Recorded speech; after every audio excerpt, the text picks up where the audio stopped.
Mm,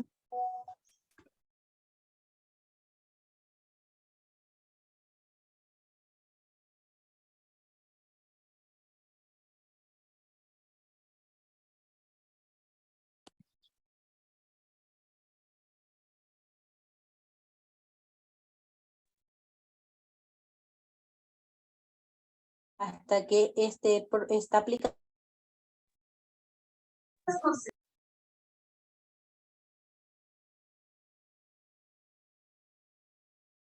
Muy buenas noches, doctora.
¿Cómo están, chicos? Buenas noches.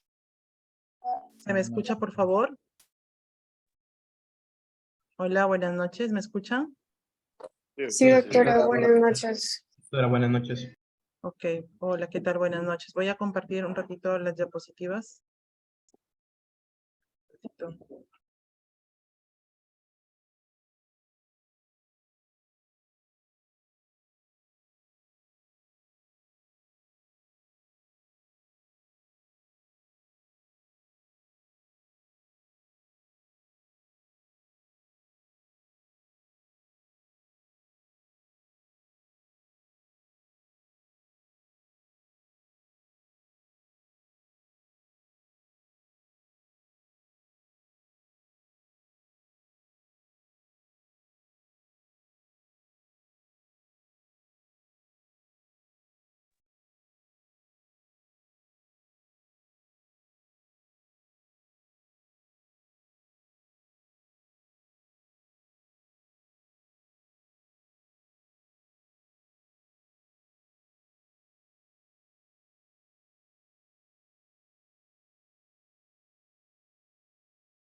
¿Pueden ver la diapositiva, chicos?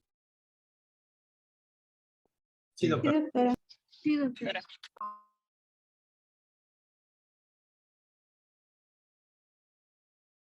Ok. El tema de hoy día es el tema de biometría hemática.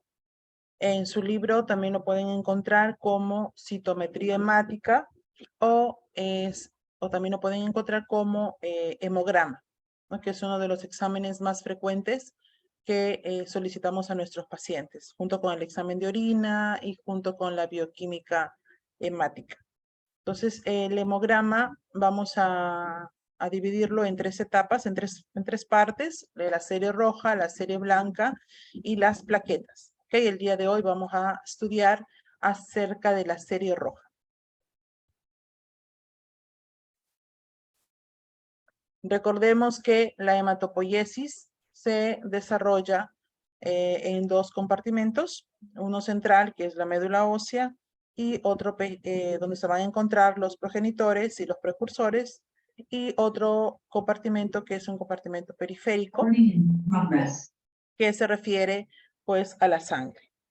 Entonces, repito, vamos a encontrar en médula ósea las células precursoras o progenitoras. Y en sangre vamos a encontrar normalmente las células sanguíneas, pero ya en su etapa madura. Eso es lo normal. ¿Ok? Si vamos específicamente a hablar de la serie roja, recordemos que la eritropoiesis se va a desarrollar en diferentes etapas de la vida, ¿no? Como por ejemplo en la vida embrionaria, que se desarrolla en el saco vitelino, posteriormente en el hígado y en el vaso, para que finalmente se desarrolle pues en la médula ósea. Para que exista un correcto funcionamiento de esta serie roja, o llamado también sistema eritroide, tiene que haber un equilibrio tanto en la formación de los glóbulos rojos como también en su eliminación. Ya sabemos que la formación va a estar equilibrada si es que tenemos una médula ósea sana, ¿no? Con progenitores hematopoyéticos que se estén dividiendo y diferenciando de manera regulada, ¿no? Y dando lugar a las distintas células hematopoyéticas, ¿no? De una manera ordenada, y que va a ir diferenciándose y madurándose hasta que pasa a sangre periférica y cumplen un tiempo de vida y luego van a ser eliminados por el sistema hemofagocítico. Si hay un equilibrio en este proceso, vamos a tener una serie eritroide sana. En el siguiente gráfico vamos a ver cómo es la ontogenia de estas células hematopoyéticas. Básicamente ahorita nos vamos a centrar en la serie roja. Entonces tenemos una célula troncal hematopoyética, que es la que se va a diferenciar en un progenitor linfoide común y en un progenitor mieloide común. El progenitor mieloide es el que va a dar origen a los glóbulos rojos. Entonces veamos cómo se va diferenciando. Este progenitor mieloide común se diferencia en un progenitor eritroide megacariocítico y que posteriormente va a dar lugar a los glóbulos rojos y a las plaquetas. Entonces, recuerden que los glóbulos rojos y las plaquetas van a derivar de un mismo progenitor. Entonces, este gráfico lo vamos a ver también en la próxima clase cuando veamos glóbulos blancos para ver cuál es la ontogenia de los glóbulos blancos. Entonces, seguimos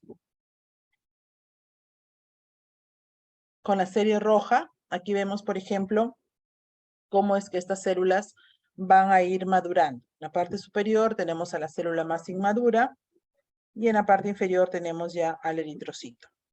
Entonces, estos nombres que le vamos a ir dando a estas células pueden ser diferentes. Hay textos que le dan otra denominación, pero ustedes tienen que saber a cuál estamos haciendo referencia. Por ejemplo, la célula más inmadura de la serie roja se denomina proeritroblasto. En algunos libros lo pueden encontrar como pronormoblasto también, ¿ok? Entonces, esa sería la célula más inmadura que luego va a ir madurando y convirtiéndose en eritroblasto. El eritroblasto tiene 3 fases, que es el eritroblasto basófilo, el eritroblasto policromatófilo y el ortocromático. Algunos textos también les denominan normoblastos a estos 3 estadios. ¿Okay? Normoblasto basófilo, el policromatófilo y el ortocromático, en ese orden de maduración. ¿Okay? A nivel del eritroblasto policromatófilo es que ya empieza la síntesis de hemoglobina. Luego de estos eritroblastos viene la etapa de reticulocito y posteriormente el eritrocito maduro. Vean cómo va madurando y van disminuyendo de tamaño y también van perdiendo el núcleo. Entonces, la serie roja presenta núcleo sí en los estadios tempranos, ¿ok? Pero ya el eritrocito maduro no contiene núcleo ni tampoco ninguna otra inclusión intraeritrocitaria. ¿Hasta aquí alguna pregunta?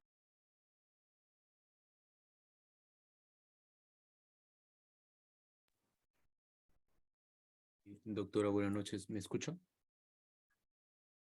¿Sí se escucha?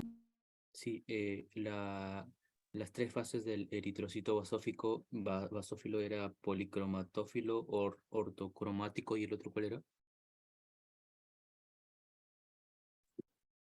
La última parte no te escuché. Sí, sobre las 3 fases, eritroblasto basófilo, mencionó 3 fases, policromatófilo, ortocromático, ¿y el otro cuál era? Basófilo, policromatófilo y ortocromático. Esos son los 3. Ya, doctor. Gracias. ¿Sí?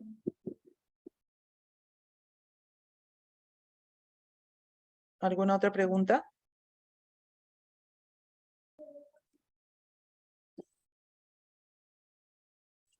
Bien, continuamos entonces. Vamos a ver rápidamente cada uno de ellos. El eritroblasto, por ejemplo, en este libro le denomina eritroblasto, pero se está refiriendo al más inmaduro, que en la gráfica anterior lo vimos como proeritroblasto. ¿Ok? Es lo mismo. Entonces, este eritroblasto, que es la célula más inmadura de los glóbulos rojos, tiene algunas características.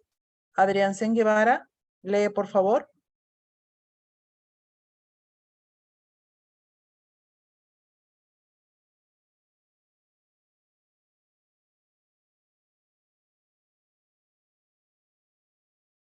Adrián Sen.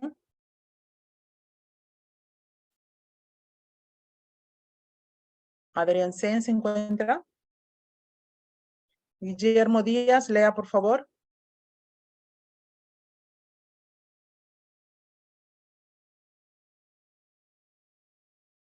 Guillermo Díaz tampoco se encuentra. Sí, ¿Me escucha? el eritroblasto, creo que ya está hablando el compañero. Sí, Sí, disculpe, lo Guillermo, que te pasa- escuchamos, por favor. Ah, ya. El eritroblasto es el más grande de este linaje, mide de 12 a 19 micrómetros de diámetro. Tiene un núcleo ovalado, grande y homogéneo, con citoplasma basófilo azul con áreas claras, por lo regular cerca del núcleo, y que no es más que restos del aparato del Golgi y mitocondrias.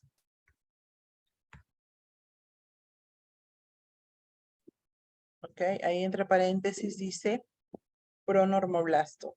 También se le denomina pronormoblasto. Ok. Vean ustedes cómo se describen las células. Eso es importante que vayan aprendiendo porque en la práctica van a tener que describir las células que observan al microscopio.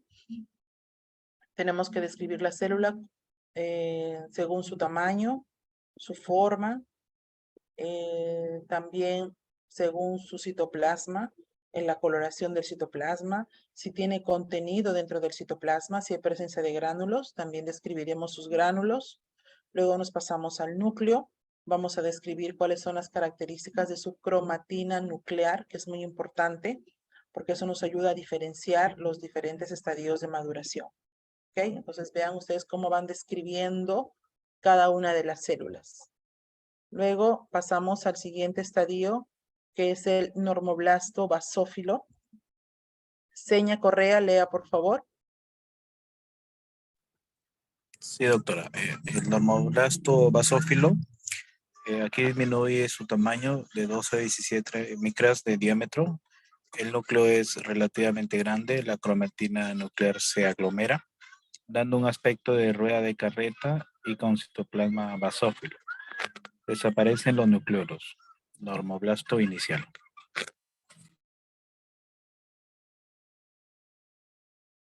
Ok, los normoblastos basófilos son los que están señalados con la flecha de color rojo. Ok, solo ellos.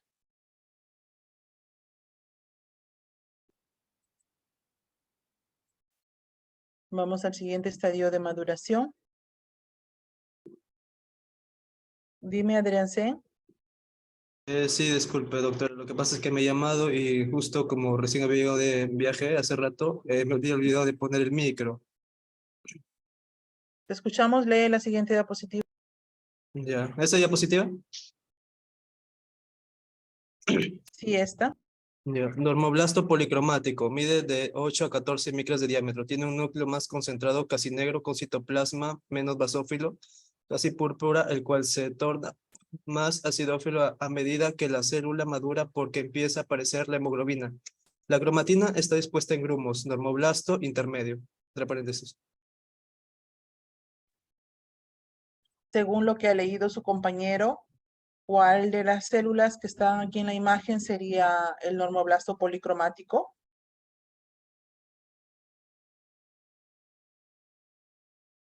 El que se En la encuentra en tercera fila, doctora. la tercera tercera. fila. La inferior izquierda. La izquierda. Encuentra más inferior. Solito, moradito, solo.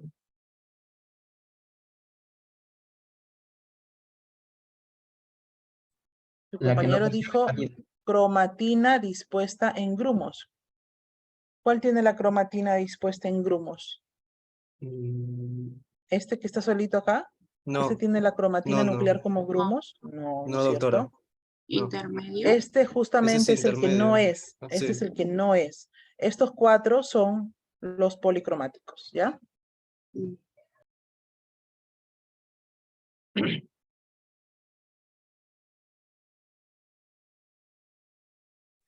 Vamos ahora sí con el ortocromático. Vázquez, Arraspe, lea por favor.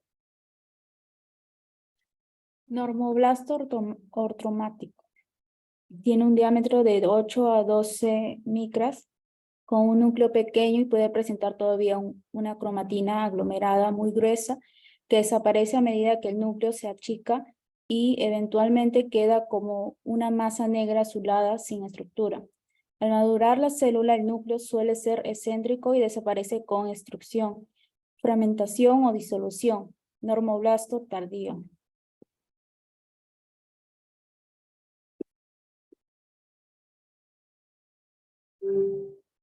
Ok. Luego pasamos al siguiente estadio de maduración, que es el reticulocito. Si baja de esa, lea, por favor.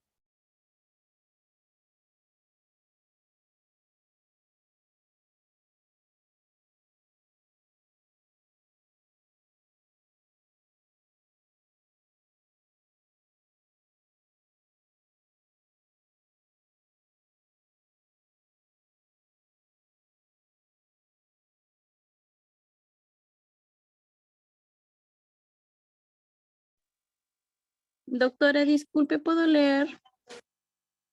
Es que pasa que como voy a salir de acá de mis prácticas y voy a ir en el carro para no poder escuchar. ¿Y por qué tienes práctica ahorita si tienes clase conmigo? Es que hemos salido de las prácticas. ¿Cómo apellidas? Ahora sí es que Te escuchamos. ya. Un reticulocito es un eritrocito joven que aún tiene un fino retículo basófilo. Es ligeramente más grande que el eritrocito y en él se distinguen restos nucleares en su interior. Estos son más visibles cuando se tiñen con azul de metileno o violeta de cresilo. Al adherirse a una red del RNA ribosómico, en pacientes sanos se encuentran de 0,2 a 2%.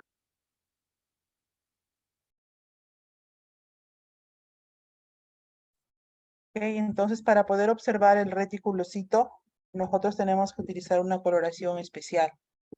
¿Ok? Porque vean ustedes cómo se ven estas imágenes a diferencia de las anteriores, ¿no? Donde estamos utilizando colorante RAI o colorante Giemsa. Para el caso del reticulocito, sí tenemos que utilizar la coloración de azul de cresilo, perdón, la coloración de azul de metileno o violeta de cresilo.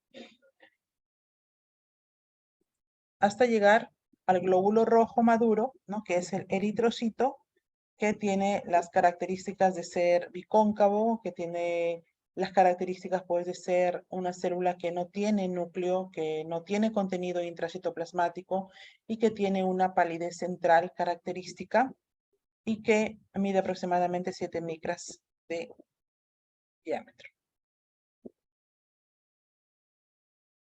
Podemos ver también lo que acabo de decir. Y en esta imagen podemos ver un extendido de lámina periférica donde estamos observando los glóbulos rojos, ¿no? Estos son glóbulos rojos normales para que ustedes vayan reconociendo y vean cómo debe ser un glóbulo rojo normal. Entonces, la forma bicóncava, la palidez central que no debe superar el tercio del tamaño de la célula, no tiene núcleo, no tiene contenido intracitoplasmático. Si lo comparamos con un linfocito, como vemos allí en el centro, hay un linfocito, el tamaño es un poco más pequeño que el linfocito. Bien, con respecto al hemograma, si bien es cierto, anteriormente el hemograma se hacía de manera manual, hoy en día los hemogramas se hacen de manera automatizada, algo ya mencionamos la clase pasada, ¿no? Pero el personal de laboratorio está capacitado también para hacerlo de manera manual, hacer los recuentos de manera manual, ya que muchas veces puede haber alguna falla en el equipo, ¿no? Acuérdense lo que vimos en la clase pasada, el control de calidad del equipo, la calibración del equipo, si alguno de esos factores cambia o se altera, o si de repente hay un apagón, etcétera. Entonces podemos hacer el recuento también de manera manual, ¿no? Entonces ustedes tienen que conocer que también el personal de laboratorio tiene que estar capacitado para poder hacer los recuentos, ¿no? Y utilizando un microscopio podemos hacer el recuento tanto de glóbulos rojos como de glóbulos blancos. Esto, bueno, va a requerir mayor tiempo, va a haber mayor demora en la entrega de resultados porque es de manera manual, un poco más tedioso, pero les dejo aquí también alguna información para que conozcan que se puede hacer también el hemograma de manera manual y los recuentos. También les estoy dejando aquí en la diapositiva número 13 los valores de referencia de normalidad para la hemoglobina según la Organización Mundial de la Salud. Entonces, ya vamos a saber cuándo decimos que estamos frente a una anemia, cuándo es leve, cuándo es moderada, cuándo es severa, teniendo en cuenta el grupo etario y también si es gestante o puérpera. Pues cuando tengan que resolver algún caso clínico para que puedan ya catalogar de manera adecuada el tipo de anemia que puede tener el paciente. Entonces, leve, moderada o severa según el grupo etario. También aquí en la diapositiva 14 les estoy dejando el factor de ajuste de la hemoglobina teniendo en cuenta la procedencia del paciente, ¿no? Entonces, ya saben que en las zonas altoandinas, va a haber por una menor oxigenación, vamos a encontrar que estos pacientes van a tener valores de hemoglobina mucho más altos que los que presentaría aquí en la costa. Entonces, en esos casos tenemos que hacer este factor de ajuste según metros sobre el nivel del mar. También para tener en cuenta. Igualmente, el hematocrito, si nosotros no contamos con un equipo automatizado, el hematocrito también podemos obtenerlo de manera semiautomatizada, utilizando una microcentrífuga, utilizando estos tubos que son llamados tubos capilares, ¿no? Podemos obtener una muestra de sangre capilar, que estuvimos hablando de ello la clase pasada, la muestra de sangre capilar, ¿no? Que puede ser tomada del dedo.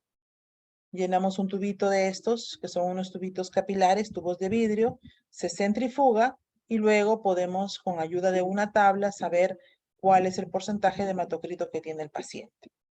¿Okay? También para hallar el hematocrito tenemos una fórmula, que es la que está aquí abajo, que es el recuento de eritrocitos por el volumen corpuscular medio, que también es un dato que nos da el equipo automatizado, o que también nosotros lo podemos hallar mediante una fórmula, que ya se las voy a dar más adelante. Y eso, dividido entre 10, también nos da el hematocrito del paciente.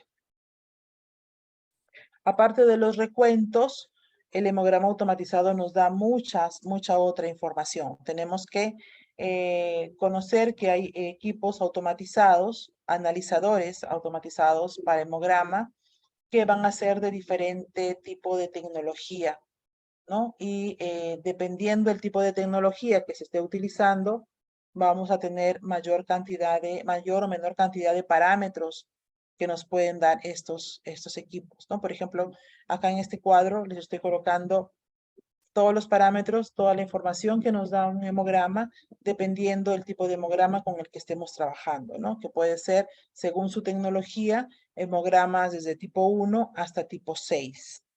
Entonces, hay que saber qué información nos da. Hay otra información que no nos va a dar el equipo, pero nosotros la podemos calcular realizando fórmulas, ¿no? Como las que vamos a ver más adelante. Además de los recuentos, también nos va a dar, pues, características como, por ejemplo, el tamaño o la coloración de los glóbulos rojos. ¿Cómo es que trabajan estos equipos automatizados? ¿Cómo es que nos van a dar el recuento de los glóbulos rojos, por ejemplo, ¿no? Estos equipos van a evaluar las células una por una. Cuando la muestra pasa por este orificio de apertura que tienen los equipos, las células van a ser evaluadas una por una y cada célula que pasa por ese orificio va a ir como interrumpiendo la corriente eléctrica y esas interrupciones van a ser captadas por el equipo y las va a ir contando. Entonces va a haber un canal para glóbulos rojos, un canal para glóbulos blancos, un canal para plaquetas. Entonces el principio para el recuento automatizado de eritrocitos es el principio de impedancia. Entonces cuando la célula pasa por este orificio de apertura, va a interrumpir de manera momentánea la corriente eléctrica y eso va a ser como interpretado como caídas de voltaje y eso va a ser proporcional al número de partículas que se va a traducir como el número de glóbulos rojos que tiene el paciente en este caso, cuando tratemos de glóbulos rojos, ¿no? Igual estos equipos automatizados para hacer el recuento de glóbulos blancos, por ejemplo, también utilizan otra tecnología como es, por ejemplo, tienen también el principio de la impedancia, otros trabajan con la citometría de flujo, ¿no? que también nos va a ayudar a contar cuántos leucocitos tiene o también poder diferenciar cuáles son neutrófilos, cuántos son eosinófilos, cuántos son basófilos, teniendo en cuenta el tamaño de la célula y también teniendo en cuenta la complejidad interna que tiene la célula. Pues esa información se va a traducir y le va a dar un nombre según las características en los diferentes tipos de leucocitos, ¿no? Nuestra fórmula diferencial. Aquí en esta imagen podemos ver una foto donde les estoy mostrando el equipo automatizado de hematología. Este es el equipo con el cual trabajamos, por ejemplo, en eSalud. Este es el equipo para hemogramas. Vean ustedes, el equipo va a estar conectado a una computadora y va a haber ahí un software, el cual es manejado por el personal de laboratorio para la realización de los hemogramas. Aquí estamos viendo cómo, luego de haber tomado la muestra, en los tubos de tapa morada, que son los tubos que tienen anticoagulante, vamos a colocar las muestras en un orden correspondiente, sin destaparlas, para que vayan pasando por esa aguja que va a ir succionando cada uno de los tubos. Esta agujita de acá va a ir succionando una cierta cantidad de sangre de cada uno de los tubos y los va a ir analizando. Y nosotros podremos ir viendo en esta pantalla en tiempo real los valores del hemograma de cada uno de nuestros pacientes. ¿Hasta aquí alguna pregunta?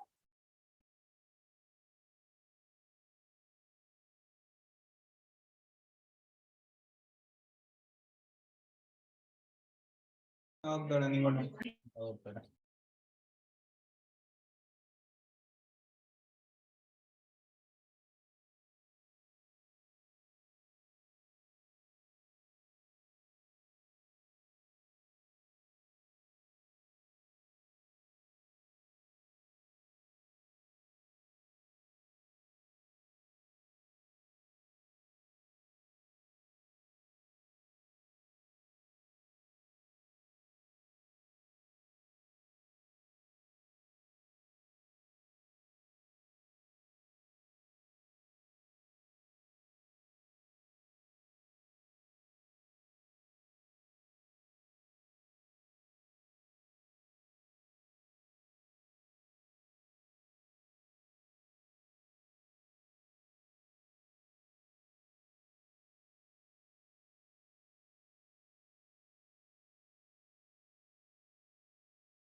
Ok, si no hay preguntas, continuamos entonces, chicos.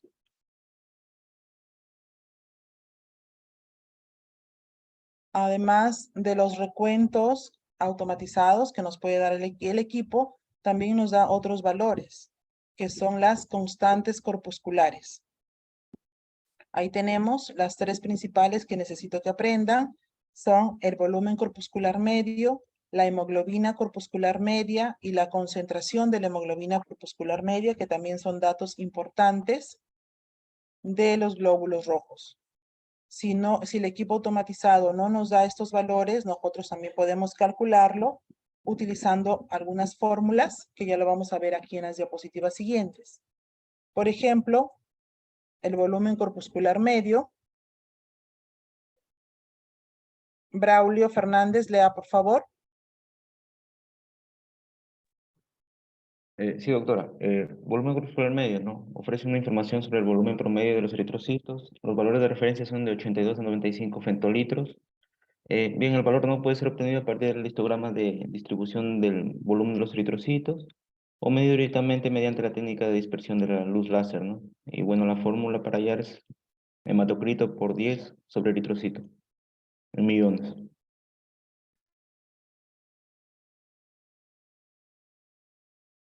Entonces, el volumen corpuscular medio se expresa en femtolitros.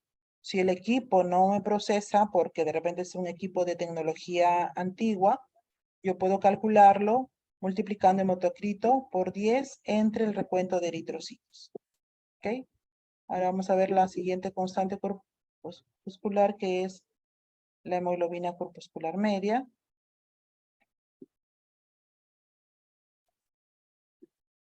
Sánchez Coronel Elizabeth, ¿puedes leer? Sí, doctora. Hemoglobina corpuscular media es el valor promedio de la hemoglobina contenida en cada eritrocito. Sus valores de referencia son de 28 a 32 picogramos.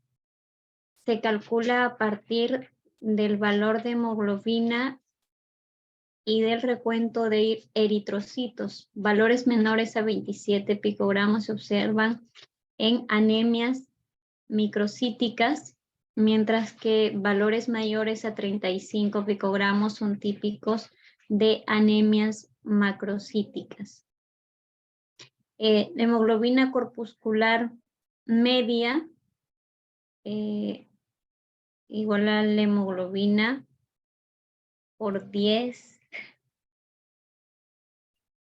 sobre hemoglobina en gramos por decilitro y los eritrocitos en millones, milímetros cúbicos.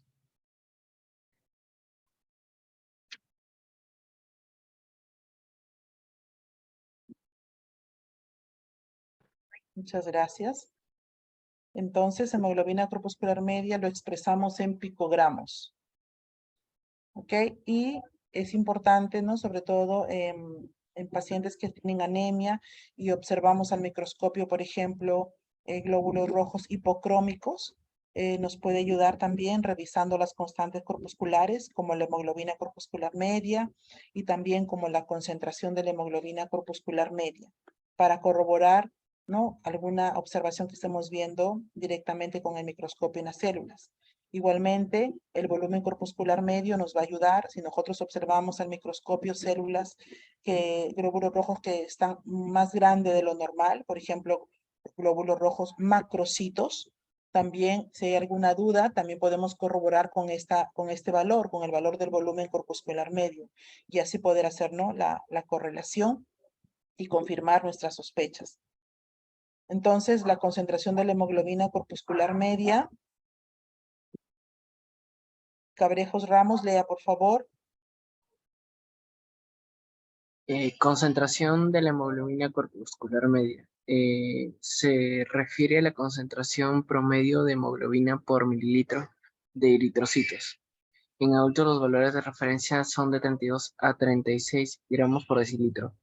Puede ser calculado utilizando los valores de hemoglobina y de hematocrito o medida directamente mediante luz láser y su grado dispersión. La concentración de hemoglobina corpuscular media es igual a hemoglobina por 100 sobre hematocrito.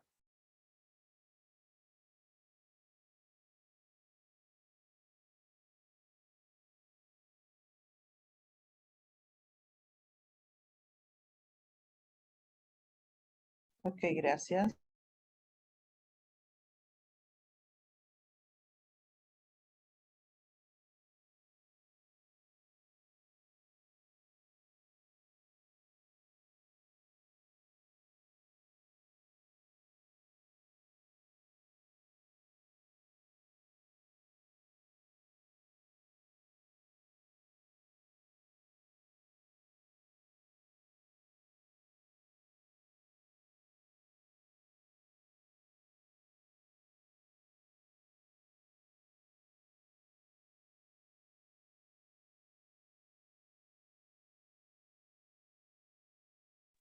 En este cuadro, chicos, les estoy dejando los valores normales de cada uno de las constantes corpusculares, tanto del volumen corpuscular medio, de la hemoglobina corpuscular media y de la concentración de la hemoglobina corpuscular media, según el grupo etario y según el sexo.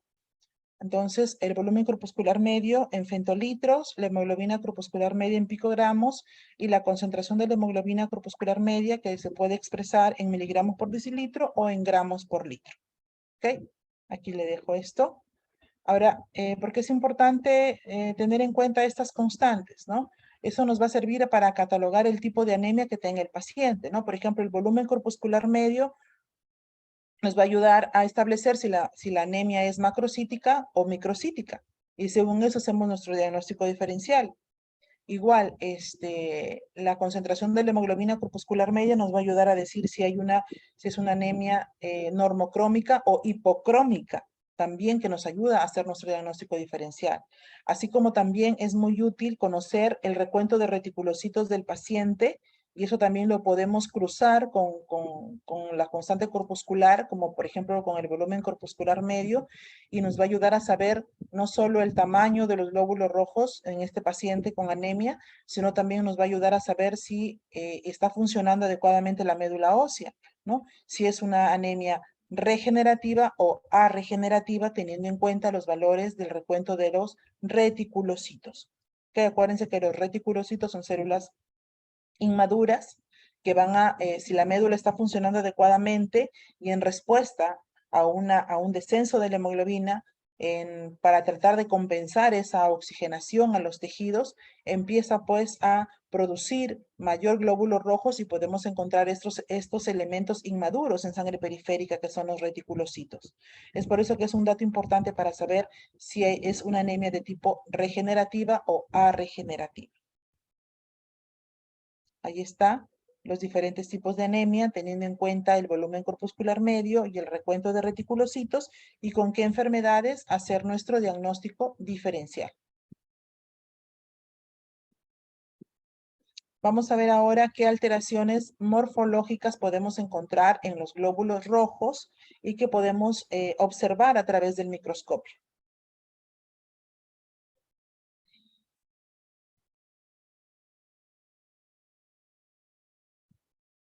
Correa, Calle, lea por favor.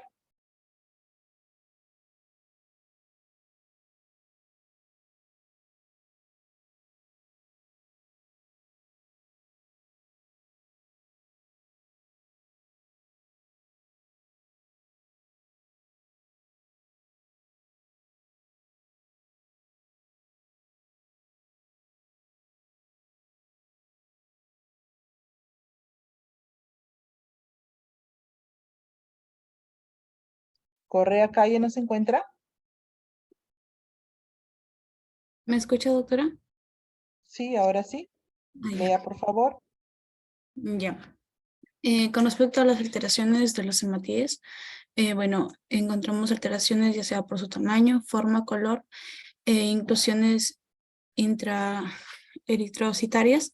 Con respecto al tamaño, encontramos los que son los anisocitos, microcitosis y macrocitosis y megalocitosis. Con respecto a la forma, vamos a encontrar lo que son los tositosis, dianatosis, drepanocitosis, eliptocitosis, equinocitosis y esferocitosis, esquistocitosis y estomatocitosis, y encontramos también lo que es excentrocitosis, queratocitosis y lo que es poiquilocitosis. Y con respecto al color, encontramos lo que es los anisocromía, lo que es la hipocromía, la hipercromía y lo que es la policromasia.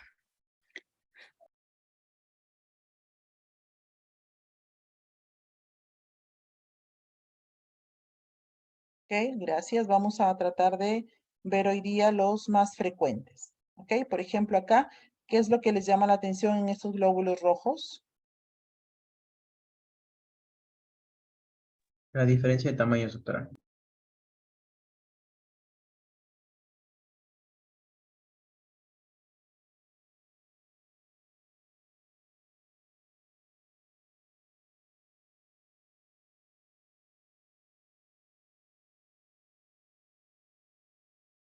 ¿Perdón? La variabilidad de tamaños, doctora, de los eritrocitos. Entonces nos llama la atención que en una misma muestra, en un mismo paciente, existan glóbulos rojos de diferente tamaño. ¿No es cierto? Eso se llama anisocitosis. ¿Ok? Entonces, algo está pasando acá. Vamos a ver la siguiente diapositiva. Igual, ¿no? Vemos glóbulos rojos grandes, macrocitos, y otros de tamaño normal. Entonces, ¿qué puede pasar? ¿Cuáles serían las causas de encontrar esta anisocitosis? Contreras Ruiz, lea por favor. Tenemos lo que sería ejemplo de anisocitosis, que sería en el recién nacido normal, una anemia por deficiencia de hierro, una anemia por B12 o por ácido fólico, una transfusión sanguínea, síndromes mieloproliferativos y mielodisplásicos.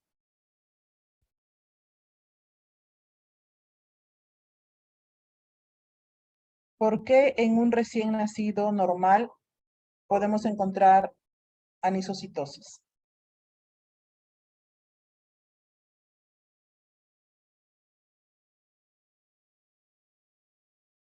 Doctora, ¿puede ser por la variabilidad de la médula ósea que no ve la maduración correcta de los glóbulos rojos?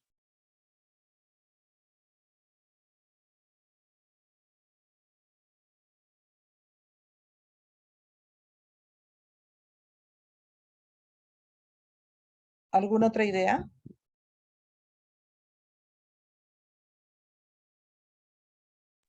Doctora, porque tienen glóbulos rojos inmaduros.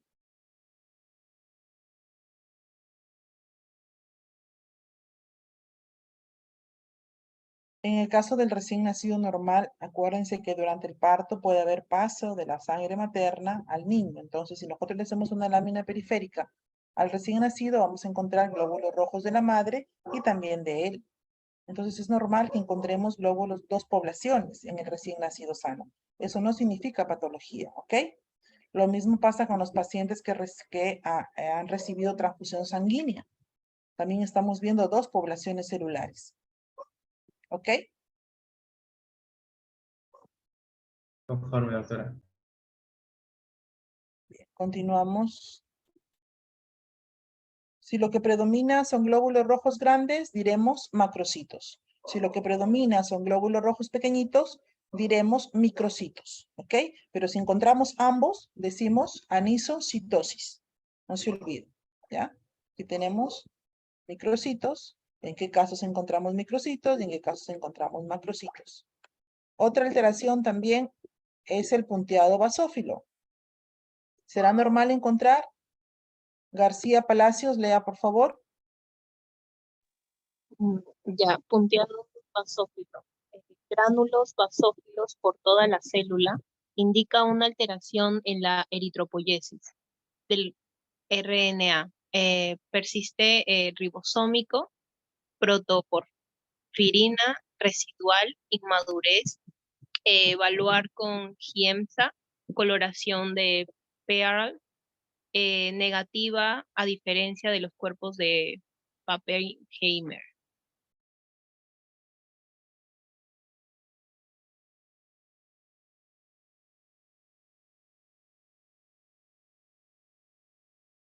Ok, gracias. Entonces aquí vemos, se llama punteado basófilo, es un punteado fino, distribuido en toda la célula, ¿no? Y que eso nos da a notar pues que un glóbulo rojo ya sabemos que no debe tener ninguna inclusión dentro de su citoplasma, entonces puede tratarse por lo general de un glóbulo rojo inmaduro, con restos todavía de cromatina nuclear. Y sí, pues parece que es un paciente que tiene una anemia severa, porque estamos viendo acá al costadito un eritroblasto policromático, y eso no debería estar en sangre periférica, eso debería estar en médula ósea, ¿ok?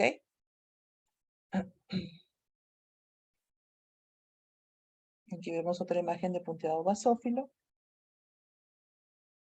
Ahora vamos a ver una alteración en la coloración, que es la hipocromía.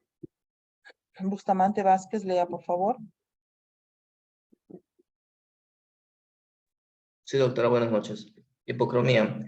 Tinción de los hematíes insularmente pálida. Dos causas: concentración residual de la hemoglobina o un supranómalo del hematíe. Puede prevenir de un fallo en el grupo GEM, deficiencia de hierro, anemia sideroblástica o fallo en la hemoglobina, talasemia, infecciones crónicas y trastornos inflamatorios.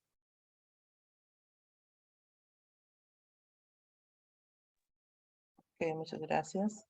Doctora, ¿me escucha? Hipocromía o llamada también hipocromasia. Vean ustedes cómo se observa la palidez central de estos glóbulos rojos. Acuérdense que dijimos que la palidez central del glóbulo rojo no debe superar el tercio del tamaño de la célula. Y en este caso vean que sí lo supera. Y si tengo dudas, me voy a ver ¿qué constante corpuscular veo? Para confirmar esto que estoy observando.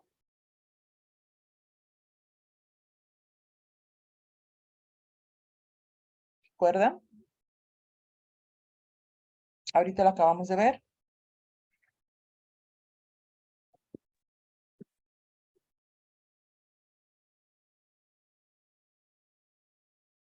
La concentración de hemoglobina corpuscular media, doctora. Podemos ver la hemoglobina, que seguramente está baja. También podemos ver la hemoglobina corpuscular media o la concentración de la hemoglobina corpuscular media. Deben estar por debajo de lo normal. ¿Ok? Entonces, ¿qué pasa si yo encuentro glóbulos rojos, ya no de diferente tamaño, pero de repente de diferente coloración? A eso se llama anisocromasia. ¿Ok? Flores Sampen, lea por favor.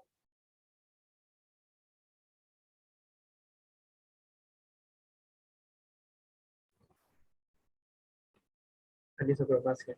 Es cuando algunos hematíes se tiñen de forma pálida, no todos. Es característica de una situación cambiante, dos poblaciones celulares.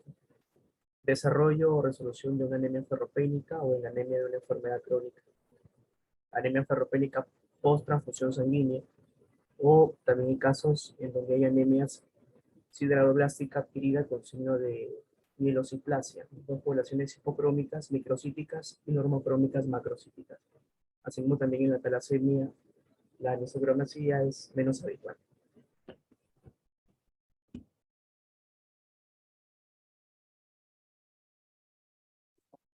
Ok. Gracias. Aquí en la siguiente gráfica podemos ver glóbulos rojos, unos más teñidos y otros más pálidos. Entonces, eso también no es normal, ¿no? Tenemos que buscar qué puede estar pasando con el paciente. Y si encontramos esto, por ejemplo, en una misma muestra, glóbulos rojos de diferente forma, eso se denomina poiquilocitosis. ¿Ok? Vean ustedes cómo hay glóbulos rojos alargados, otros por ahí que tienen forma de lágrima, otros por ahí que son un poco esféricos. Entonces, cuando hay diferentes formas, varias formas de glóbulos rojos, Se llama poiquilocitosis, ¿ok? Cuando predomina una forma en particular, ya le damos el nombre de la forma que está predominando, ¿ok? Por ejemplo, si predomina, si veo que en la muestra existen glóbulos rojos que son esféricos, llamaré esferocitos o esferocitosis. Yo tengo que informarlo, es patológico, ¿ok? Si ya vamos a ver en qué casos podemos encontrar la esferocitosis. Aquí creo que se ve un poquito mejor, donde están señalados con las flechas negras, glóbulos rojos esféricos, ¿no? Eso no es normal. Si veo que hay glóbulos rojos que tienen forma elíptica o forma de como oval, llamaré eliptocitos o ovalocitos. Es menos frecuente, pero también hay que conocerlo. Así se verían los eliptocitos y así se verían los ovalocitos. Un poquito más frecuente son los esquistocitos. Mauricio Llamo, lee por favor. Ok, doctora. Esquistocitosis. Más pequeñas que las hematías normales, formas variables, ángulos agudos o espinas, también llamadas espuelas, y a veces perfil redondeado. Por lo general se pintan intensamente y son resultado de la pérdida de la hemoglobina durante fragmentación.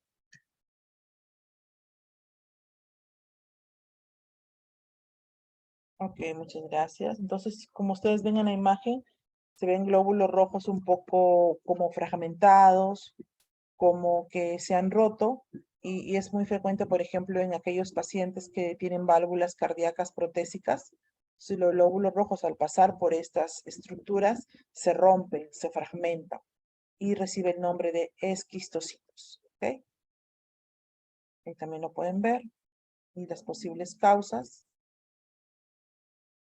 Tenemos otra alteración en la forma, que es, a ver, Santa Cruz Cayotopa, lea por favor, queratocitos.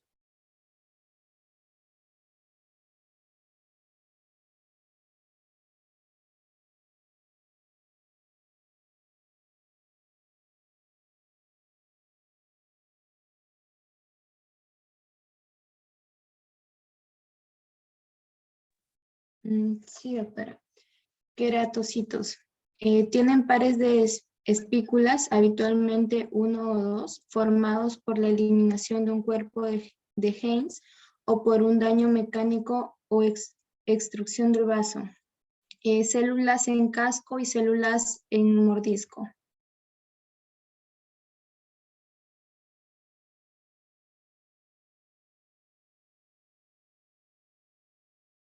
Ok, gracias.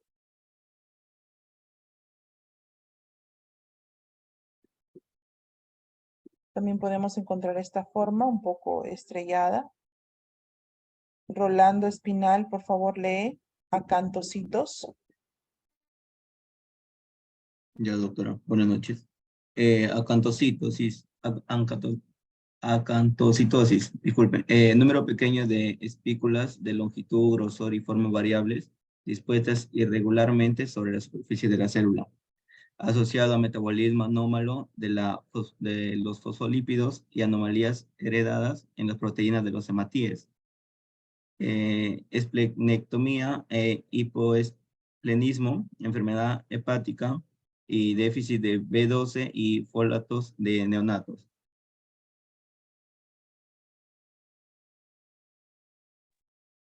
Gracias.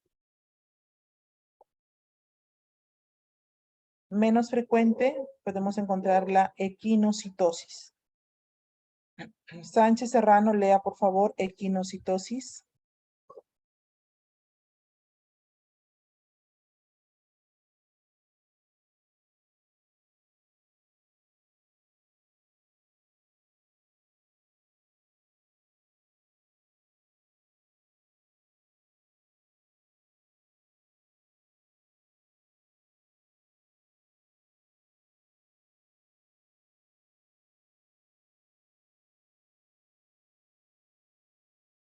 ¿No se encuentra? Doctora, ¿me logra escuchar? Sí, se escucha. Lee, por favor. Ya. Equinocitosis. Los hematíes desarrollan numerosas proyecciones regulares y cortas en su superficie. Cuando la sangre se deja a 20 grados, más de 12 horas antes de ser extendido, la uremia, el uso de circulación extracorpórea, lactantes prematuros, transfusión, deficiencia de piruvato quinasa y anemia hemolítica microangiopatía. Angiopática.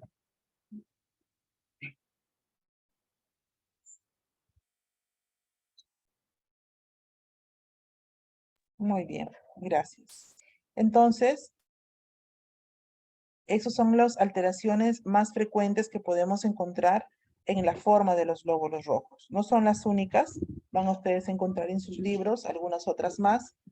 Entonces, primero tenemos que diferenciar cómo es un glóbulo rojo normal para poder saber cómo es un glóbulo rojo patológico. Estamos hablando de la morfología y también hemos visto la coloración y también verificar si hay algún contenido dentro de su citoplasma.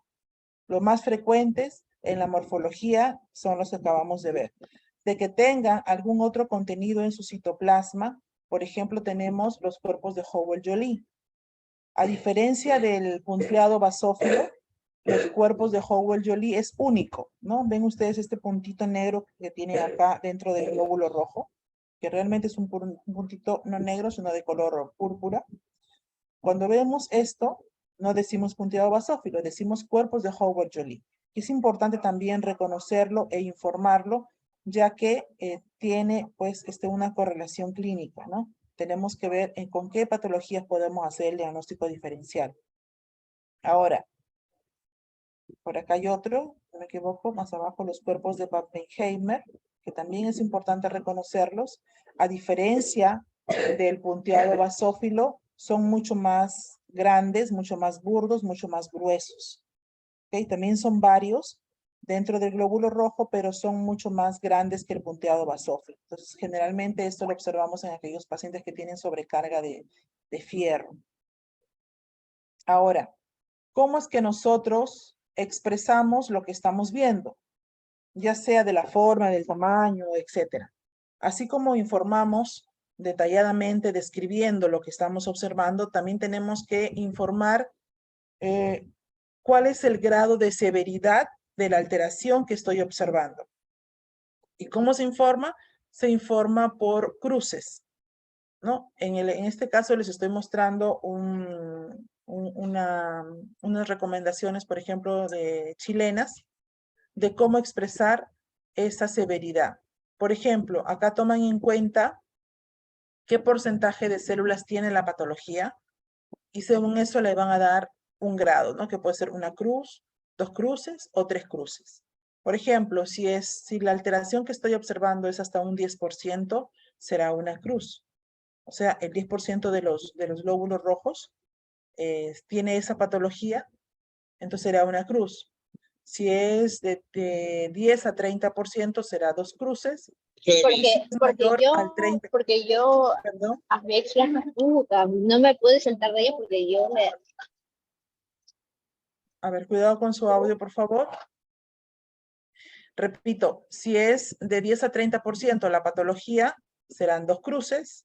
Si es mayor al 30%, será 3 cruces. Esa es una forma sencilla de poder interpretar, ¿no? En el caso de nuestra lámina periférica. Pero si no, también hay otra forma, que esta es una forma americana,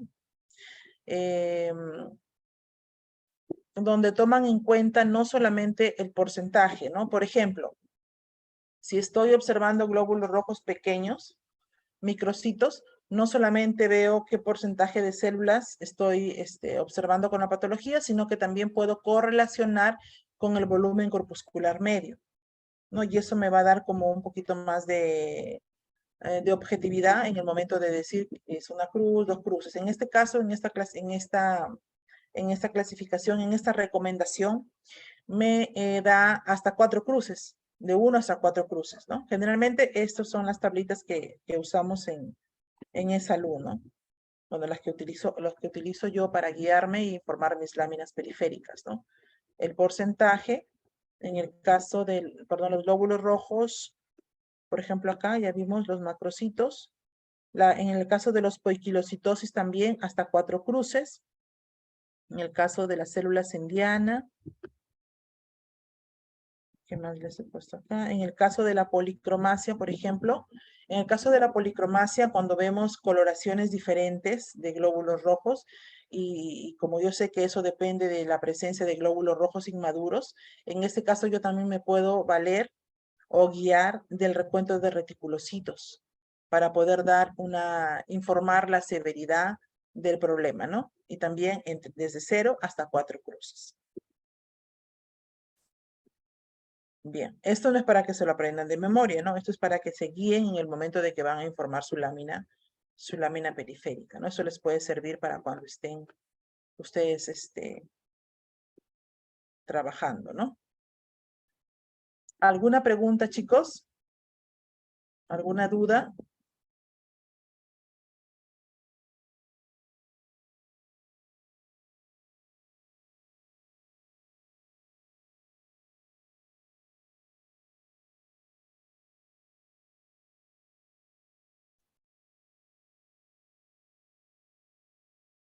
Esto lo van a poder ver ustedes ya en su práctica, de repente lo van a entender un poquito mejor, porque van a ustedes ver, van a poder hacer su extendido, ustedes mismos, ojalá, colorear su lámina y observar al microscopio y describir las células que están observando. Eso ya lo van a ver seguramente en la práctica. Me escribe, por favor, el delegado para enviarle unas diapositivas. Yo sé que ustedes no llevan práctica conmigo, pero les quiero enviar como parte de la teoría unas diapositivas para que ustedes mencionen qué células son las que les estoy colocando en la diapositiva, y lo pueden hacer de manera grupal y lo envían a mi correo, ¿sí? Que me escriba por favor ahorita el delegado para enviarles. Sí, doctora, ahorita le escribo. Muchas gracias, chicos. Buenas noches, entonces. Hasta aquí nos quedamos. Gracias. Doctora, Buenas disculpe. noches, doctora. Dime. Doctora, con respecto al aula virtual hay una autoevaluación. ¿Eso se entrega a la doctora de prácticas? Porque hay unas No, preguntas. la autoevaluación, eso lo he colgado yo. La autoevaluación es para que ustedes se autoevalúen, ¿no? Es como que se van preparando para el examen. Es como ver cuánto he aprendido. Eso es una forma de autoevaluación, autorrepaso para ustedes mismos. Sí, no Muchas tienen que gracias, presentarle a doctora. la doctora Rosita. Doctora, disculpe. Doctor, ¿el trabajo grupal cuándo se le va a enviar?